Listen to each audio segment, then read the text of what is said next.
Hey, what's up guys? So today I'm going to go out and show you how I find and buy and choose coffee. So let's do it.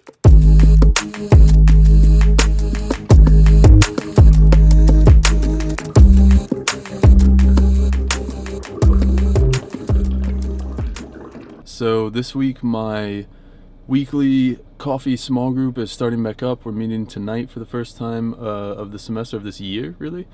And I'm really excited about it, and I'm about to go and pick up coffee for that tonight. I was actually supposed to pick up coffee on my way home and completely forgot. So anyway, I'm going back out now to get that, and I thought it might be cool. Some of you guys might be interested to see kind of how I pick out coffee beans specifically. So the first step in figuring out how to get coffee, how to choose coffee, is figuring out where to go. And I've said it before and I will say it again here. The best way to make sure, and the easiest way to make sure that you're getting good coffee, is to find a local coffee roaster. This ensures a lot of things. First of all, local coffee roasters tend to put a roasted date on there, not a use by, but a date that it was actually roasted. And then you can make sure that you're getting fresh coffee. One thing about getting fresh coffee is coffee, once it's roasted, really only has about 2 to 3 weeks of having all its flavor in there. So you want to make sure that it's roasted less than 2 weeks before you buy it. Usually, in the best case scenario, just a couple of days before you buy it.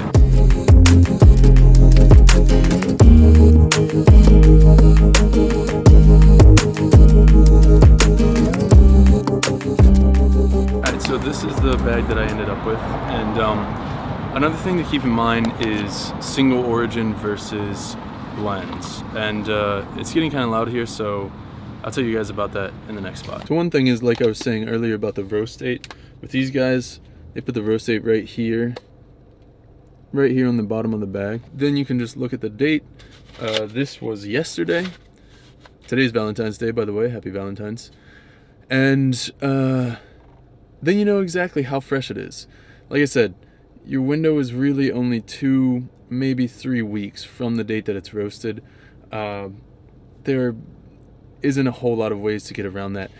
And definitely once you've opened the bag, it's really only about 2 weeks that you have. So another thing to think about when you're buying coffee beans is single origin versus blend. And there's going to be different opinions about which one's better, which one you should go for, that kind of thing. I personally, without a doubt, prefer single origin. And I'll tell you my reasoning behind why I think that is, and just overall why I like it better. So first of all, single origin versus blend, what is that? Single origin is just what it sounds like. The beans come from one particular place. And depending on who you're buying that from, it could be as specific as one single farm that you're getting it from, like is the case with most of the single origins, or some of the single origins, at least from the place that I tend to buy my coffee.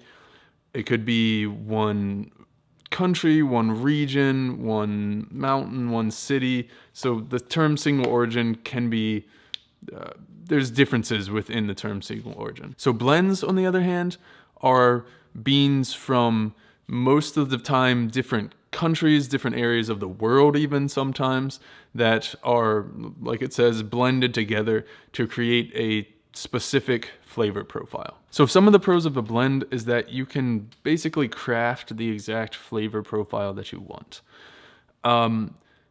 A lot of times this is used even in specialty coffee roasters. They make espresso roasts with blends because they can get the exact profile that they want, and it's easier to make something that's going to sell well in their cafe that way. There's a few reasons why I prefer single origins over blends. First of all, with a single origin versus blend, when you have a blend, just like with blended wines or something, you don't really get the subtle flavors in the coffee itself. They don't come through in the final cup. Basically with a blend, you just get kind of the main flavors of the main parts of the blend. So if there's, 60% of this certain bean, you're going to get the main flavor from that certain bean, but the subtleties of that bean is going to be covered up by the other 40% of what's in the blend. So I personally like to have the subtle flavors, everything together to make one coffee drinking experience. And another reason why I tend to lean away from blends is, well, you have to think about there's people that make blends with certain goals in mind.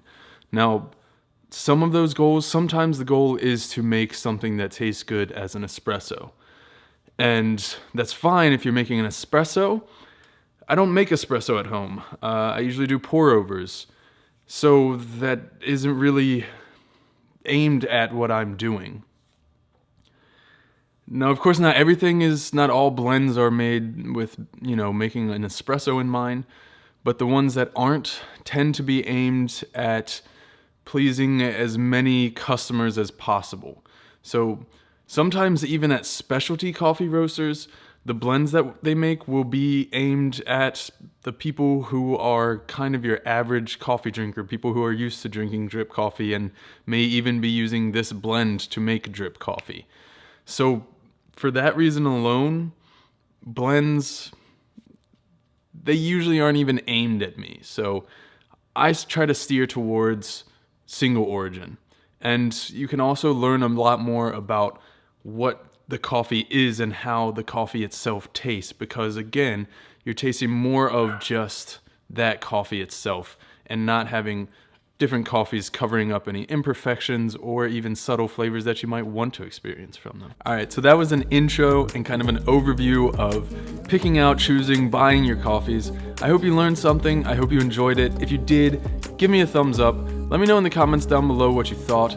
If you haven't yet, hit the subscribe button, and then if you haven't, hit the bell icon so you can get notified of all the new videos I make here on this channel. Thanks, guys.